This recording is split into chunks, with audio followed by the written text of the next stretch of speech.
Hello, my name is Barbie. I do have discipline problems in my one-to-one young learner lessons, and now I'm gonna share some of my survival tricks with you.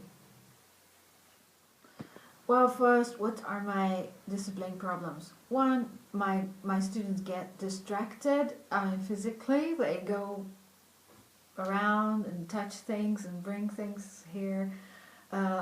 They get distracted mentally, they make irrelevant comments, they ask irrelevant questions in language 1, of course.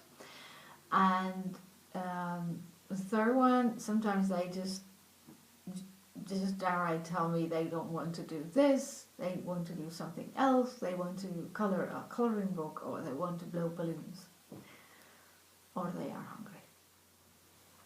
I find it easier to keep my students focused if I give them a meaning or a short-term goal, because learning English is really a long-term goal, and sometimes they just don't get the pieces together. They don't understand how this activity that we are doing contributes to their language knowledge. So I give them other types of meaning and short-term goals, like if they sort of behave or keep my rules for the first 3 lessons, then in the 4th lesson we will make muffins or do pancake art or learn a magic trick or have a whole entire Minecraft lesson. And that does work because it's easier to remind them to focus, because if you're not doing this now, then the big hit lesson will be put off a week. So it works. Another trick is a piece of paper against irrelevant comments and questions. So I just give them a piece of paper and ask them not to spit out those comments and questions, but write them down.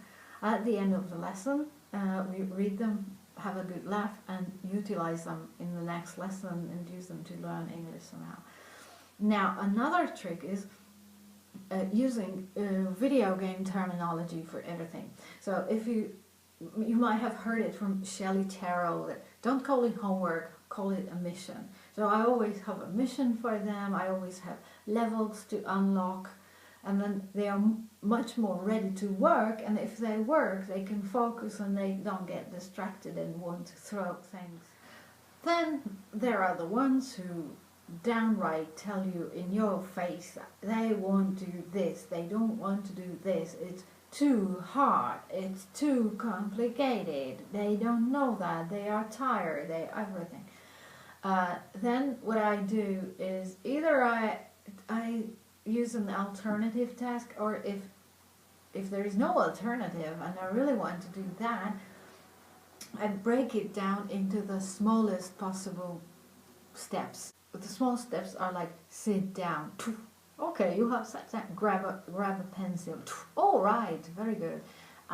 So I break the task down into the smallest ever pieces, and we always tick what's being done. This is a to-do list, and the very small steps are in the to-do list, and they tick the pieces of the to-do list and they get sucked into the task and they do it finally and focus, and if you focus you can't misbehave.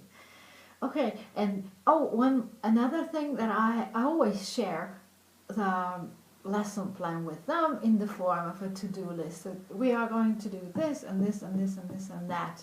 I'm very open with my lesson plan, and I try to explain why we do a certain step. And if they see where we are, it keeps them on track. Yes. And of course, I personalize the lessons as much as possible, and I always use their fields of interest, and I try to keep a very, very cheerful and very, very open and relaxed atmosphere. But sometimes I have really stressful lessons. Please, if you have any ideas, help.